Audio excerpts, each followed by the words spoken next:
Olá e bem-vindos.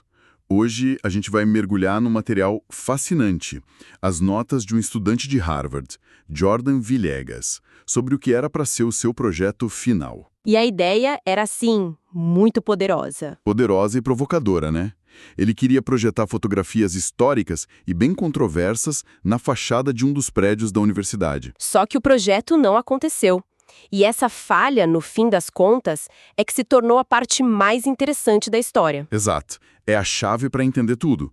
O plano de projetar as imagens da expedição de Luiz Agassiz ao Brasil, bom, ele esbarrou numa realidade bem mais complicada. E reveladora, né? Porque forçou um mergulho não só nos arquivos do Museu Peabody de Harvard, mas também em toda a burocracia da instituição, levantando debates éticos bem complexos. O objetivo não era só estético. Quer dizer, não era só uma instalação de arte. Não mesmo. Era para forçar um diálogo sobre a história por trás dos nomes gravados naqueles edifícios.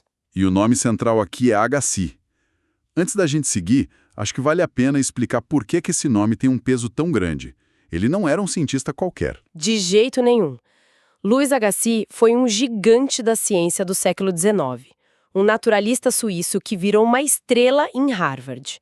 Mas ele também era um dos principais defensores do poligenismo. Que é a teoria de que as raças humanas foram criadas separadamente. E, o ponto crucial, que não eram iguais. Para ele, existia uma hierarquia clara, com os brancos no topo. Então, quando ele foi ao Brasil com uma câmera, o objetivo não era só documentar. Era coletar provas para essa teoria racial. Esse é o legado, um legado bem tóxico que o projeto do Jordan queria confrontar. Então, o que a gente vai fazer hoje é justamente desvendar essa jornada. Entender como a tentativa de expor essa história nas paredes de Harvard acabou revelando as estruturas que a protegem. E também o que as próprias fotografias nos contam através de suas falhas, e como um projeto que nunca viu a luz do dia talvez tenha cumprido sua missão de uma forma, assim, inesperada. Ok, vamos começar do começo. A ideia era projetar as imagens da expedição de Agassiz na parede de um prédio do Radcliffe Institute. Eu consigo imaginar a força disso. Sim, usar a própria arquitetura de Harvard para questionar a história de Harvard. Mas, como você disse, a realidade foi bem mais complicada. Pois é. E as notas do Jordan detalham essa complicação em várias camadas. O primeiro obstáculo não foi nem técnico, foi institucional. Como assim? As imagens pertenciam a uma entidade, o Museu Peabody. O prédio, que seria a tela, pertencia a outra, o Radcliffe Institute. Ah, entendi. As duas são parte de Harvard, mas na prática... Na prática, operam como feudos separados, vamos dizer assim, cada um no seu quadrado. Isso forçou o Jordan a navegar por um labirinto burocrático que ele, como estudante, nunca tinha visto. Eu imagino a frustração. Ele passa por todo esse trabalho, navega pela burocracia universitária, que já é um pesadelo, para no fim o projeto ser cancelado por conflitos de agenda. Logística. É o final mais anticlimático possível, né? E essa é a grande ironia que ele aponta. Porque as pessoas pareciam apoiar a ideia. Exato. Nas conversas que ele teve, todo mundo parecia entusiasmado. Um arquivista com que ele falou reconheceu abertamente a história racista das imagens e apoiou a ideia.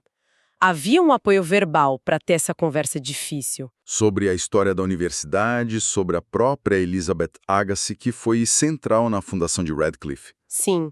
Só que o sistema, a estrutura, tornou a execução impossível. A burocracia acabou na prática, silenciando a crítica que, no discurso, ela dizia acolher. Então, o projeto morre ali. Para a maioria das pessoas, seria a hora de desistir, pensar num plano B. Mas parece que para o Jordan foi aí que o projeto de verdade começou, né? Foi exatamente isso. Ele desviou a atenção do prédio e voltou para as próprias imagens. E foi aí que ele percebeu algo. Sim. Fazendo essa análise mais de perto, sem a pressão da instalação, ele notou uma coisa que tinha passado batido. A qualidade técnica das fotografias era surpreendentemente ruim. Espera um pouco. Então a ferramenta que o Agassiz levou para o Brasil para coletar as evidências científicas dele era, na verdade, defeituosa. Precisamente. O Jordan foi pesquisar o fotógrafo Walter Hornewell e achou uma nota de Elizabeth Agassiz no diário dela, dizendo que ele estava basicamente aprendendo o ofício durante a expedição. Ele não era um profissional experiente. De jeito nenhum. E isso fica muito, muito claro nas fotos. Os rostos estão borrados, os contornos dos corpos tremidos. A gente tem que lembrar que naquela época a pessoa precisava ficar completamente imóvel por um bom tempo, né? Exato. E essas imagens mostram que ou isso não aconteceu, ou a técnica do Hornewell simplesmente não dava conta. E o contraste que o Jordan faz com outras fotos ligadas ao Agassiz realmente ressalta isso. Muito. Ele compara com os famosos daguerreótipos feitos por J.T. Zille, na Carolina do Sul, também a pedido de Agassiz. Ah, essas são imagens muito fortes. Fortíssimas. E de uma nitidez assustadora, quase clínica. Você vê cada cicatriz na pele das pessoas escravizadas que ele fotografou, o suor na testa, a emoção contida no olhar. Elas foram feitas para desumanizar, mas a clareza técnica acaba... preservando a humanidade de uma forma que Agassiz nunca quis. As fotos do Brasil são o oposto completo. São turvas, distantes, um fracasso técnico. Então, se as fotos falharam nesse propósito pseudocientífico de catalogar corpos, no que elas acidentalmente tiveram sucesso? O que elas capturaram em vez disso? Elas capturaram algo que Agassiz provavelmente achava irrelevante: o contexto. O ambiente ao redor. Exato. Como as figuras humanas são pequenas no enquadramento ou estão fora de foco, nosso olhar é forçado a passear pelo resto da cena. A gente vê o pátio de terra batida, pilhas de roupa jogadas no chão, as sombras longas dos prédios. Que dão uma noção da hora do dia. Isso. Quer dizer, o fracasso do fotógrafo em focar no indivíduo, como o Agassiz queria, foi o que permitiu que ele, sem querer, capturasse o cenário todo. A falha técnica virou o sucesso documental da foto. Exatamente. O foco muda do indivíduo como espécime para o ambiente em que ele vivia. As imagens se tornam menos sobre a anatomia de uma pessoa e mais sobre as condições de um lugar, de um momento. Elas oferecem, como o Jordan escreve, uma noção do Brasil. Uma visão não intencional da vida cotidiana que se infiltrou pelas rachaduras do projeto científico de Agassiz.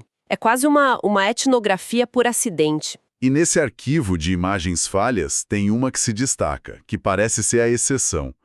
O retrato de uma mulher identificada como Ignez Mina. Sim, é uma imagem muito poderosa e cheia de enigmas. O Jordan a descreve como uma jovem com escarificações, as cicatrizes tribais nas bochechas e usando brincos que parecem ser de ouro. O nome já é um quebra-cabeça. Pois é. Ignez pode ter sido o nome cristão dela, mas Mina é um termo complexo. Pode se referir a um grupo étnico no Brasil ou à região do Forte de São Jorge da Mina, na atual Gana, um dos maiores entrepostos de escravizados. A gente não sabe. Não.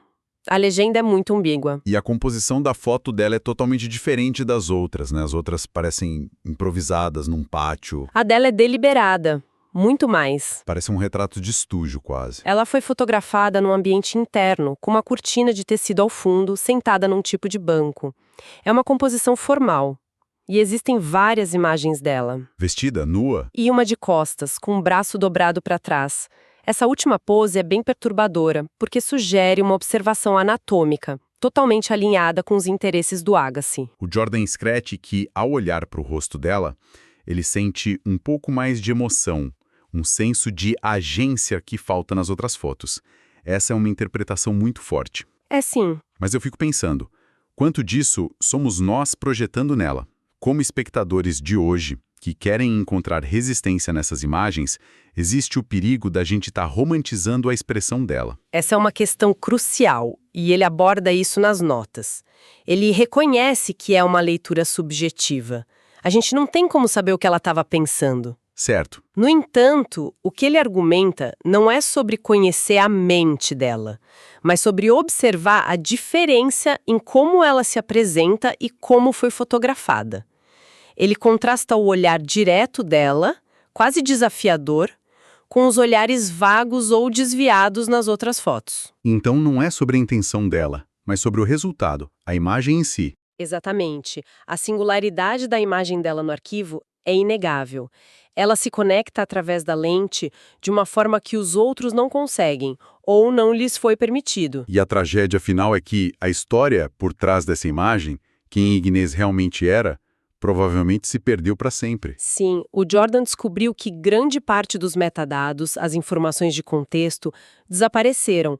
E o mais significativo, o sistema de categorização pessoal do Agassiz, a lógica dele para organizar essas provas, se perdeu. Como assim se perdeu? Em alguma transferência de material entre museus dentro de Harvard, sem esse mapa, a gente tem as imagens, mas perdeu a chave de como a mente por trás delas as organizava. Ignaz Mina se torna esse retrato poderoso, mas flutuando no tempo sem a sua própria história. Exato. Então, no final das contas, a instalação de arte não aconteceu. A burocracia venceu. Mas as notas do Jordan não soam só como decepção. Tem um sentimento de orgulho ali também. Sem dúvida, ele percebeu que o fracasso do projeto físico abriu outra porta. O trabalho de pesquisa, a proposta, a análise das imagens, tudo isso poderia existir na web. Em vez de uma projeção de uma noite só para um público limitado de Harvard. Isso, as imagens e a história delas poderiam estar disponíveis para um público global. Mas será que algo não se perde nessa transição? A ideia original tinha um poder muito grande por ser local. Forçar as pessoas que estão ali, em Harvard, a confrontar a história do chão que pisam. Uma galeria online não perde esse impacto? Esse é o grande dilema. Você perde, sim, a especificidade do local, o ato físico de projetar a história de Agassiz sobre a instituição que ele ajudou a construir. É um gesto menos direto. Certo. Mas o que você ganha é alcance. Alguém no Brasil, talvez um descendente das comunidades que Agassiz estudou, agora pode ver e criticar essas imagens diretamente. Troca-se o impacto físico e local por um diálogo digital e global. É uma transformação do conceito original que nasceu do fracasso. Exatamente. E essa jornada toda o leva a uma reflexão sobre a própria área de estudo dele, a antropologia. Não é só sobre a história de Harvard, é sobre a história da disciplina dele. Faz todo sentido. A antropologia, nos seus primórdios, nasceu muito desse mesmo impulso do Agassiz. O de categorizar o outro. A antropologia física do século XIX era obcecada por medir corpos, classificar crânios, criar hierarquias raciais para distinguir o civilizado do primitivo. E, embora Agassiz não fosse um antropólogo de formação, Os métodos e a ideologia dele estavam no cerne da fundação da disciplina. então, para o Jordan, um estudante de antropologia de hoje, lidar com essas fotos é, na verdade, lidar com os fantasmas da própria área. Perfeitamente colocado. O projeto se torna uma forma de autoanálise, uma forma de confrontar como esse passado problemático ainda reverbera na prática e na teoria antropológica hoje. O que começou, então, como a história de um projeto de arte que deu errado, se revelou uma jornada muito mais rica. Uma investigação sobre memória, sobre o poder e a fragilidade dos arquivos, E sobre as histórias não contadas que sustentam as nossas instituições mais reverenciadas. As imagens que não puderam ser projetadas nas paredes de Harvard acabaram de outra forma iluminando as rachaduras em seus próprios arquivos. a jornada do Jordan, documentada nessas notas, mostra que, às vezes, o processo de investigação pode ser mais valioso do que o resultado final. Sem dúvida. As perguntas que ele foi forçado a fazer pelo caminho sobre burocracia, sobre falha técnica, sobre interpretação, são talvez mais importantes do que a exposição física teria sido.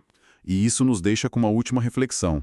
As notas mencionam que o sistema de categorização pessoal de Louis Agassiz, a lógica interna dele, se perdeu. Um detalhe fascinante. A pergunta que fica é, quando um sistema de classificação como esse, criado com um propósito tão racial e hierárquico, desaparece, o que a gente realmente perde? É uma boa pergunta. Estamos perdendo uma chave para entender a mecânica de um passado opressor? Ou estamos, na verdade, nos libertando de uma estrutura que foi desde o início projetada para aprisionar?